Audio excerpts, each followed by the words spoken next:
믿을 수 없는 일이 벌어졌습니다. 미국 MIT 대학원생의 손에 들린 한국 제품. 그 비밀이 밝혀졌습니다. 작은 유리 그릇 하나가 세계적인 공학도의 일상을 바꾸고 한국의 기술력이 세계를 사로잡고 있다는 사실이 증명되었습니다. 그 놀라운 비하인드 스토리 지금 공개합니다. 저는 에단 밀러입니다. 미국 매사추세츠 공과대학, 흔히 MIT라 불리는 곳에서 기계공학을 전공하는 석사 과정 학생입니다. 제 인생이 바뀐 건 그날, 그 차가운 겨울 아침이었습니다. 창밖으로는 눈이 소리 없이 내리고 있었어요. 보스턴의 겨울은 언제나 그렇게 시작됐죠. 아침부터 눈앞이 캄캄했습니다. 전날 밤샘 실험으로 피로가 쌓인 데다 오후에는 중요한 팀 프로젝트 발표가 기다리고 있었거든요. 냉장고를 열었을 때 그 유리 그릇이 눈에 들어왔어요. 룸메이트가 남기고 간 김치가 담긴 사각형 그릇이었죠. 무심코 집어든 그 순간 손이 미끄러졌고 그릇은 차가운 타일 바닥으로 떨어졌습니다. 쨍그랑 소리가 날 거라 예상했는데 그저 통하는 둔탁한 소리만 들렸어요. 그릇은 멀쩡했습니다. 깨지지도 금이 가지도 않았어요. 놀란 마음에 바닥을 살펴봤죠. 그때 처음 봤습니다. 메이드 인 코리어. 솔직히 말하면 그전까지 한국에 대해 깊이 생각해 본 적이 없었어요. 삼성과 현대 정도만 알고 있었죠. 하지만 그 유리 그릇은 달랐어요. 5번쯤 떨어뜨렸는데도 멀쩡했으니까요. 커피를 마시며 문득 깨달았습니다. 지난 6개월 동안 여러 보관 용기를 써봤지만 이 한국산 그릇만 변형되지 않고 남아있었어요. 플라스틱 용기들은 전자레인지 열에 녹아버렸고 다른 유리 제품들은 이미 깨져서 쓰레기통에 갔죠. 그날 오후 팀 프로젝트 주제를 논의하는 자리에서 모두가 고민에 빠졌을 때 제 가방에서 그 유리 그릇을 꺼냈어요. 이게 왜 안 깨지는지 연구해보면 어떨까? 친구들은 처음엔 웃었지만 제가 바닥에 던져도 멀쩡한 모습을 보고는 눈을 크게 떴죠. 제임스가 물었어요. 대체 어디서 만든 거야? 한국이라는데. 그렇게 우리 팀의 연구 주제가 정해졌습니다. 한국산 유리 제품의 내구성 분석과 응용 가능성. 제 변화는 이 작은 호기심에서부터 시작됐습니다. 저는 그 유리 그릇을 학교 재료 공학 실험실로 가져갔어요. 주말 내내 각종 테스트를 진행했습니다. 내열성, 내구성, 충격 흡수력까지. 결과는 놀라웠어요. 일반 템퍼드 글라스보다 충격 흡수율이 23% 높았거든요. 성분 분석 결과도 특이했습니다. 규소와 붕소 함량이 일반적인 수치와 달랐어요. 교수님께 이 결과를 보여드렸을 때 처음으로 진지한 관심을 받았습니다. 스티븐슨 교수님은 안경을 고쳤으며 분석표를 꼼꼼히 살펴보셨어요. 그러더니 고개를 끄덕이셨죠. 흥미롭군. 이런 조성비는 처음 보는데 봄 학기 논문 주제로 이걸 진행해도 좋다는 허락을 받았어요.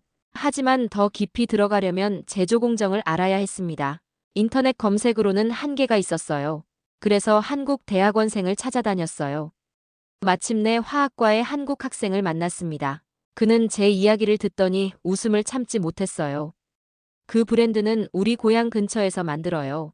전통 유리 공장이 현대화된 곳이죠. 지원의 도움으로 그 회사에 메일을 보냈습니다. 놀랍게도 일주일 만에 답장이 왔어요. 그들은 제 연구에 관심을 보였고 더 나아가 MIT와 국제산학 프로그램을 진행 중인 것을 알려주었습니다. 교수님은 이 기회를 놓치지 않으셨어요. 국제 교류 프로그램의 일환으로 저희 팀의 한국 방문을 추진하셨죠. 준비 기간 동안 저는 한국어 기초도 배웠습니다. 안녕하세요, 감사합니다 정도는 할 수 있게 되었어요. 비행기 티켓을 받던 날 기숙사에 돌아와 그 유리 그릇을 다시 봤어요. 작은 물건 하나가 제 인생을 이렇게 바꿀 줄은 몰랐습니다. 이제 그 비밀을 직접 확인하러 가는 거였죠. 보스턴에서 인천까지의 비행은 길었습니다. 비행기 창밖으로 보이는 구름을 바라보며 생각했어요. 어떤 사람들이 어떤 기술로 이런 제품을 만들어냈을까? 그 궁금증을 안고 저는 처음 가보는 나라, 한국으로 향했습니다. 인천공항에 발을 디뎠을 때 첫인상은 깔끔함이었어요. 넓고 밝은 공항, 반짝이는 바닥, 모든 것이 질서정연했습니다. 공항철도를 타고 서울로 향했어요.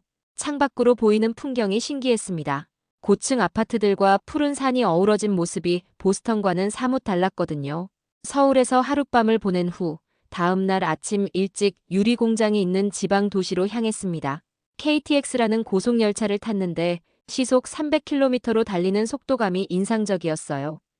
불과 2시간 만에 목적지에 도착했죠. 역에서 회사 관계자를 만나 공장으로 이동했습니다. 차창 밖으로 한국의 산업단지가 보였어요. 시내에서 조금 떨어진 곳에 대규모 공장 단지가 자리 잡고 있었습니다. 공장에 도착하자 작업 현장의 열기가 느껴졌어요. 입구에서 안전장비를 착용하고 공장 내부로 들어갔습니다. 가이드를 맡은 담당자가 공장 전반에 대해 설명해 주었어요. 이곳에서는 유리 밀폐 용기를 생산하고 있습니다. 하루에 약 50만 개의 제품을 만들 수 있는 규모죠. 공장 내부는 상상했던 것보다 훨씬 컸습니다. 첨단 자동화 설비가 가동 중인 현대적인 공간이었죠. 그러나 놀라웠던 건 중요한 공정마다 사람의 손길이 더해진다는 점이었어요. 기계가 할 수 있는데도 사람이 직접 확인하고 관리하는 시스템이었습니다. 가장 먼저 눈에 띈 것은 하얀색 가루가 산처럼 쌓인 공간이었어요. 거대한 작업차가 그 가루를 퍼담고 있었습니다. 담당자의 설명에 따르면 이것이 유리 용기의 주재료였어요. 여기 보시는 건 규사인데 유리 밀폐 용기를 만드는 데 있어 가장 중요한 원재료입니다. 저기 있는 건 장석이고 뒤쪽에 보이는 건 석회석이죠. 세 가지 원재료가 유리 밀폐 용기를 만드는데 가장 많이 사용됩니다. 규사는 유리 그릇의 75%를 차지하는 원료로 순도가 낮으면 제품 품질도 안 좋아지고 투명도도 떨어진다고 했어요. 작업장에는 규사 200톤, 장석 50톤, 석회석 100톤 정도가 보관되어 있었는데 이는 하루 사용량이라고 했습니다. 그날 저녁 공장 근처 숙소에 묵으며 노트북에 관찰 내용을 기록했습니다. MIT에서 배운 지식만으로는 설명할 수 없는 것들이 많았어요. 과학적 원리를 넘어서는 무언가가 있었습니다. 다음 날 그 무언가를 더 깊이 이해하게 될 거라는 예감이 들었어요. 아침 일찍 공장에 도착했습니다. 오늘은 실제 생산 라인을 따라가며 모든 과정을 볼 예정이었어요. 첫 번째 공정은 원료 배합이었습니다. 규사, 소다회, 석회석 등 기본 원료들이 정확한 비율로 섞이고 있었어요. 놀라웠던 건 컴퓨터 제어와 함께 경험 많은 기술자가 육안으로도 확인한다는 점이었습니다. 35년 동안 이 일만 했어요. 색만 봐도 성분비가 맞는지 알 수 있죠. 박 기사님의 말씀이 인상적이었어요. 그분은 특별한 배합비가 있다고 했습니다. 회사의 기밀이라 자세히 말씀해주진 않았지만 전통 유리 제조법에서 힌트를 얻었다고 했어요. 한국의 전통 기술과 현대 과학이 만난 결과물이라니 흥미로웠습니다. 다음은 용의 공정이었어요. 1500도가 넘는 고온에서 유리가 녹고 있었습니다. 이 열기를 견디며 작업하는 사람들의 모습이 경이로웠어요. 그들은 특수 보호 장비를 착용하고 있었지만 그 안에서도 땀이 비 오듯 흘렀을 겁니다. 성형 공정에서는 자동화 기계가 대부분의 작업을 수행했어요. 그런데 여기서도 특이한 점을 발견했습니다. 작업자들이 일정 간격으로 제품을 무작위 추출해 손으로 만져보고 있었거든요. 강화 유리 특성상 미세한 기포나 불순물이 있으면 안 된다고 했습니다. 검수 과정은 더욱 엄격했어요. 완성된 제품은 3단계의 품질 검사를 거쳤습니다. 기계 검사, 유관 검사, 그리고 실제 사용 테스트까지. 불량품이 발견되면 즉시 폐기했어요. 재활용은 하지만 절대 시장에 내보내지 않는다고 했습니다. 공장장님은 자신있게 말씀하셨어요. 우리 제품은 최소 10년을 사용할 수 있도록 만듭니다. 그제야 제가 쓰던 그릇이 왜 깨지지 않았는지 이해가 됐어요. 단순한 제품이 아니라 장인들의 자존심이 담긴 작품이었던 거죠. 그들에게 만드는 과정은 기술 이상의 것, 정성이었습니다. 오후에는 연구소를 방문했어요. 이곳에서 신제품 개발과 품질 테스트가 이루어진다고 했습니다. 실험실은 MIT의 그것과 비교해도 뒤떨어지지 않았어요. 최신 장비들이 가득했고 연구원들은 열정적으로 일하고 있었습니다. 연구소 책임자인 김 부장님께서 특별히 시간을 내주셨어요. 그분은 진지한 표정으로 유리 제품의 특별함에 대해 설명해 주셨습니다. 우리 유리의 특별함은 3가지 요소에 있습니다. 원료의 배합비, 열처리 공정, 그리고 사람입니다. 김 부장님께서 보여주신 자료에 따르면 이 회사는 규사, 장석, 석회석의 특별한 배합 비율을 사용한다고 해요. 특히 규사는 유리 그릇의 75%를 차지하는 핵심 원료로 순도가 낮으면 제품의 품질과 투명도가 떨어진다고 했습니다. 그래서 원료 관리에 특히 신경을 쓴다고 해요.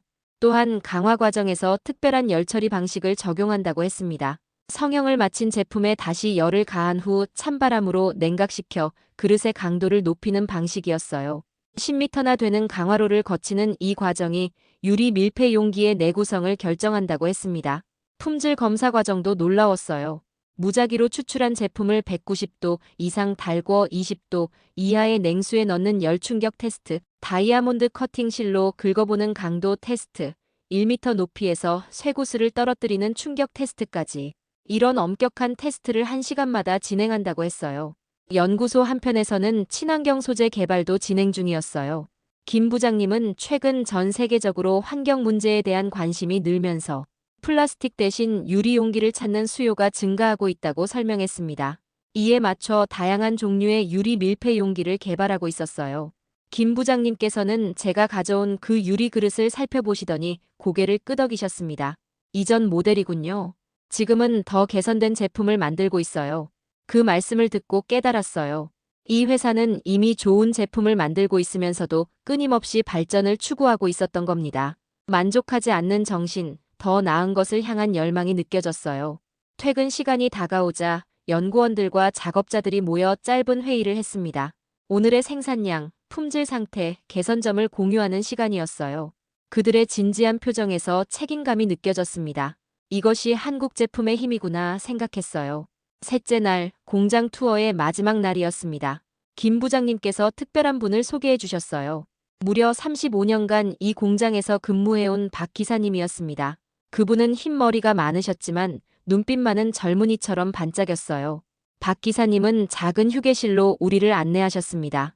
벽에는 회사의 역사를 담은 사진들이 걸려 있었어요. 허름한 작은 공장에서 시작해 세계적인 기업으로 성장한 과정이 담겨 있었습니다. 1970년대 우리나라는 가난했어요. 처음엔 작은 가내수 공업 수준이었죠. 박 기사님의 이야기는 한국의 산업화 역사와 맞닿아 있었습니다. 처음에는 어려움도 많았지만 끊임없는 노력으로 지금은 전 세계 91개국에 7억 개 이상의 제품을 수출하는 기업으로 성장했다고 해요. 원료만 보더라도 하루에 300톤을 사용합니다. 이 양으로 유리 그릇 50만 개 정도를 만들 수 있어요. 박 기사님은 자랑스럽게 말씀하셨습니다. 우리 제품은 품질이 생명입니다. 검수 과정에서 조금이라도 흠이 있으면 바로 폐기합니다. 점심시간에는 직원 식당에서 함께 식사했어요. 놀랍게도 임원부터 평사원까지 모두 같은 메뉴를 드셨습니다. 식당 벽에는 정성을 다하는 기술, 세계를 향한 품질이라는 문구가 걸려 있었어요. 오후에는 포장 라인을 방문했습니다.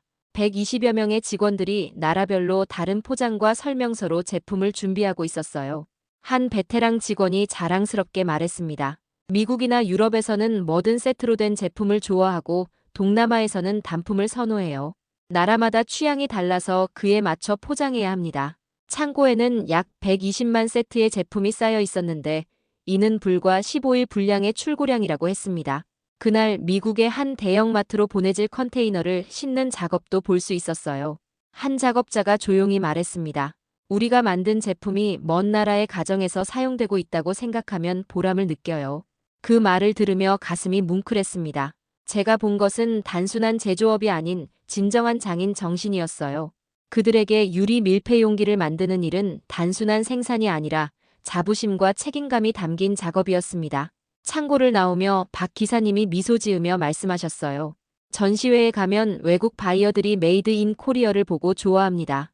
예전엔 상상할 수 없었던 일이죠. 그 말씀에 한국인으로서 자부심이 느껴졌습니다. 이것이 단순한 제조업이 아닌 장인 정신이었어요. 보스턴으로 돌아오는 비행기 안에서 지난 일주일을 되돌아봤어요. 제가 본 것은 단순한 유리 제조 공정이 아니었습니다.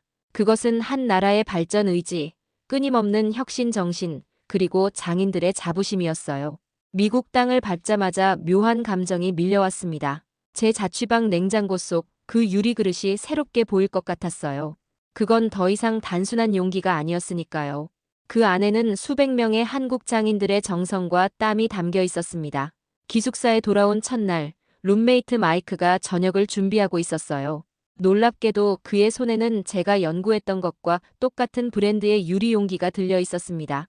언제부터 이런 걸 쓰게 된 거야? 마이크는 어깨를 으쓱했어요. 얼마 전에 월마트에서 샀어. 플라스틱 용기는 자꾸 망가져서 한번 사봤는데 이건 꽤 괜찮더라. 그 말을 듣고 웃음이 나왔어요. 제가 연구하러 한국까지 간 제품이 바로 옆에서 사용되고 있었던 거죠. 다음 날 호기심에 학교 근처 대형마트를 찾았습니다. 주방용품 코너에 가보니 정말 그 브랜드의 제품이 진열되어 있었어요. 세트로 포장된 제품부터 단품으로 판매되는 다양한 종류의 용기가 눈에 띄었습니다. 직원에게 물어보니 반응이 의외였어요. 이 브랜드요? 우리 단골 고객들이 많이 찾는 제품이에요. 품질이 좋다고 소문나서 꾸준히 잘 팔리죠. 그 순간 제 머릿속에 박 기사님의 말씀이 떠올랐습니다. 전 세계 91개국에 7억 개 이상 판매되고 있어요. 그 말이 과장이 아니었던 거예요. 정말로 세계 곳곳에서 한국산 유리 용기가 사용되고 있었던 겁니다. 주말에는 학과 친구들을 초대해 간단한 파티를 열었어요. 음식을 준비하며 자연스럽게 한국산 유리 용기의 이야기를 꺼냈습니다. 공장에서 본 제조 과정, 품질 관리 시스템, 그리고 장인들의 자부심까지. 친구들은 처음엔 별 관심이 없었지만 제가 바닥에 그릇을 일부러 떨어뜨리는 시범을 보이자 모두 놀란 표정을 지었어요. 대단하다. 한국 제품이 이렇게 우수한지 몰랐어. 그날 밤 창밖을 바라보며 생각했어요. 한국이란 나라는 불과 몇십 년 만에 폐허에서 일어나 세계 시장에서 인정받는 제품을 만들어내고 있었습니다. 그것도 단순한 모방이 아닌 독자적인 기술력과 장인 정신으로 말이에요. 제 손에 들린 유리 그릇 하나가 한 나라의 발전 역사를 보여주고 있었습니다. 학기가 시작되고 전공 수업에서 산업 디자인과 품질 관리에 관한 과제가 주어졌습니다. 저는 망설임 없이 한국의 유리 밀폐 용기를 주제로 선택했어요. 이번엔 단순한 호기심이 아닌 실제 경험을 바탕으로 한 분석이 가능했으니까요. 도서관에서 관련 자료를 찾던 중 흥미로운 기사를 발견했습니다. 최근 전 세계적으로 환경 문제에 대한 관심이 높아지면서 플라스틱 대체제로 유리 용기의 수요가 급증하고 있다는 내용이었어요. 특히 한국산 유리 밀폐 용기는 환경 친화적이면서도 내구성이 뛰어나 유럽과 북미 시장에서 인기를 끌고 있다고 했습니다. 더 놀라운 것은 독일과 같은 유리 산업 강국에서도 한국 제품을 선호한다는 점이었어요. 독일은 전통적으로 유리 제조 기술이 뛰어난 나라로 알려져 있는데 그곳에서도 한국 제품의 품질을 인정받고 있다니 대단했습니다. 리포트를 준비하면서 전화 인터뷰도 몇 차례 진행했어요. 특히 미국 내 주요 유통업체의 구매 담당자와의 대화가 인상적이었습니다. 한국산 유리 제품은 품질 대비 가격 경쟁력이 뛰어납니다. 고객 불만도 거의 없고요. 특히 환경에 관심 있는 소비자층에서 많이 찾아요. 발표 당일 강의실은 예상보다 많은 사람들로 가득 찼습니다. 저는 한국에서의 경험과 조사 결과를 바탕으로 한국 유리 산업의 특별함에 대해 이야기했어요. 한국의 유리 밀폐 용기가 세계 시장에서 성공할 수 있었던 비결은 세 가지입니다. 뛰어난 기술력, 타협하지 않는 품질 관리, 그리고 장인 정신입니다. 발표가 끝나자 생각보다 많은 질문이 쏟아졌어요. 특히 교수님은 한국 기업의 품질 관리 시스템에 큰 관심을 보이셨습니다. 북미와 유럽뿐 아니라 남미와 동남아시아까지 시장을 확대하고 있다는 이야기에 모두가 감탄했습니다. 발표 이후 몇몇 학생들이 한국 기업의 인턴십에 관심을 보였어요.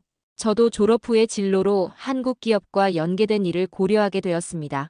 한국의 기술력과 장인 정신을 미국에 알리는 다리 역할을 하고 싶다는 생각이 들었거든요. 한 달 후 뜻밖의 이메일이 도착했습니다.